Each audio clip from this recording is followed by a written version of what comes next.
નમસ્કાર GPSC aspirants, કેમ છો? આઈ હોપ કે તમે બધા મજામાં હશો ને તમારી પ્રિપરેશન છે ને તે સરસ રીતે ચાલી રહી હશે અને તમને મારા વિડીયોઝ છે એ કન્ટેન્ટ પણ પસંદ આવી રહ્યું હશે એવી હું આશા રાખીશ. કારણ કે છે ને હું અહીંયા તમને શોર્ટમાં કે જે એક્ઝામમાં પૂછાવાની સંભાવના વધારે છે બસ એટલું જ હું કહું છું. બાકી તો તમે તમારી રીતે કરતા જ હશે, પણ જેમ કે ખબર ન હોય ને કે એક્ઝામમાં શું શું પૂછાય, પણ એ જ હું અહીંયા કહી રહી છું મારા એક્સપિરિયન્સથી કે એક્ઝામમાં પૂછાવાની સંભાવના છે ને વધારે રહેલી છે. તો હવે પહેલા પાર્ટની અંદર જેણે પણ ન જોયો હોય ને 1 થી 6 પંચવર્ષીય યોજના તે પહેલાં જોઈ લે. આજે આપણે છે ને 7 થી 12 પંચવર્ષીય યોજના ભણવા જઈ રહીશું. તો હવે 7મી પંચવર્ષીય યોજનાની વાત કરીએ ને તો તેનો સમયગાળો છે ને 1/4/1985 થી લઈને 31/3/1990 સુધીનો હતો. હવે આપણે ત્યાં મોડલ હતું કે જ્હોન ડબલ્યુ મિલર. 7મી પંચવર્ષીય યોજનાનું મોડલ છે ને તે જ્હોન ડબલ્યુ મિલર ઉપર આધારિત હતું.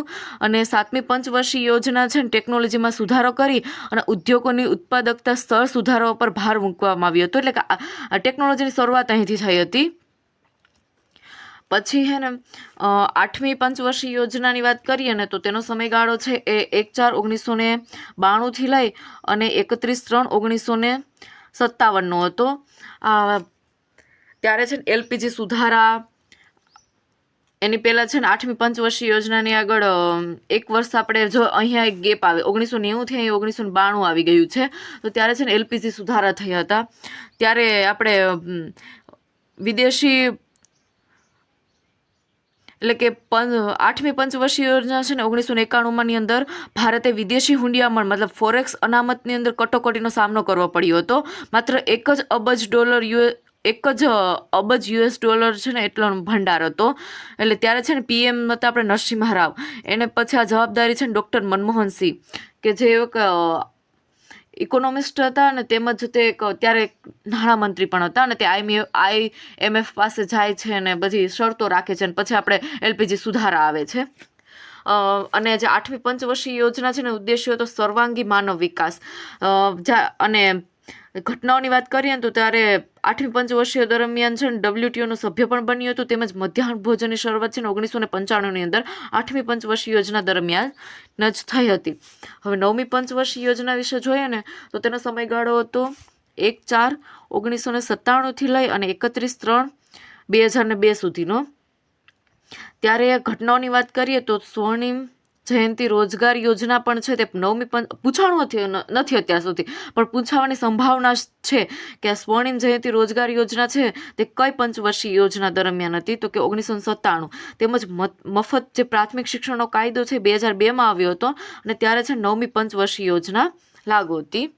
હવે 9મી પંચવર્ષીય યોજના દરમિયાન છે ને પૂરતા સાધનો સાથે નિયત સમયમાં લક્ષ્યોને પૂર્ણ કરવા માટે વિશેષ કાર્ય યોજનાઓના રૂપમાં છે નવા અમલીકરણના પગલાં વિકસાવવામાં આવ્યા હતા.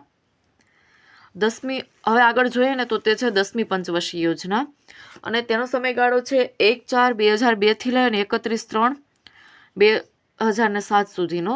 તેનો 10મી પંચવર્ષીય યોજનાનો જે ઉદ્દેશ્ય હતો ને તે ફક્ત વૃદ્ધિ નહીં પરંતુ વિકાસની પહોંચ છેવાડા માનવી સુધી પહોંચાડી અને દરેક લોકોનું આર્થિક અને સામાજિક જીવન ધોરણ છે ને ઊંચું લાવવાનું હતું.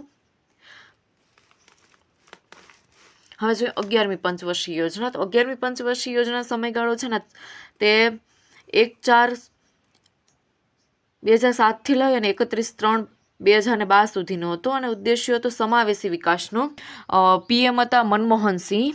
તેમજ તેનો જે ઉદ્દેશ્ય હતો સમાવેશી વિકાસનો હતો અને 8 થી લઈને 23 વર્ષની જે વય જૂથનો જે ઉચ્ચ શિક્ષણની અંદર નોંધણી કરવાનો હતો. અને એ દરમિયાન છે RT એક્ટ લાગુ થયો હતો 2009ની અંદર, રાઇટ ટુ એજ્યુકેશન એક્ટ. તેમજ NFSA એક્ટ 2012 છે ને કાયદો પણ બન્યો. લાગુ નહોતો થાય એટલું યાદ રાખજો. પંચવર્ષીય યોજના અને છેલ્લી પંચવર્ષીય યોજના અને તેનો સમયગાળો છે ને 1/4/2012 થી લઈને 31/12/2014 સુધીનો હતો. અને 12મી પંચવર્ષીય યોજનાનો જે વૃદ્ધિ દર હતો 9%નો હતો, પરંતુ જે રાષ્ટ્રીય વિકાસ પરિષદ જે મંજૂરી આપે છે ને એને 8%ના વિકાસ દરને મંજૂરી આપી હતી ને છેલ્લે તે જ માન્ય રાખવામાં આવેલી હતી. અને 12મી પંચવર્ષીય યોજના છે તેનો એક્ઝામમાં પૂછાય છે 12મી પંચવર્ષીય યોજના કે તીવ્ર વધુ સમાવેશી તેમજ સતત વિકાસ અને ટકાવ તે કઈ પંચવર્ષીય યોજના? તો 12મી પંચવર્ષીય યોજના. અને તેમજ તેનો ઉદ્દેશ્ય છે ને 90% લોકોને બેન્કિંગ પહોંચાડવાનો હતો. અને એક્ઝામમાં 12મી પંચવર્ષીય યોજના છે ઘણી વખત પૂછાયેલી હતી. હવે છે ને આપણે આગળ આયોજન પંચ તેમજ નીતિ આયોગ જોવાનો છે, પણ તે થોડું વધારે ડિટેલમાં જોવું પડશે, એટલે અહીંયા સુધી રાખીએ. જય હિન્દ, જય ભારત.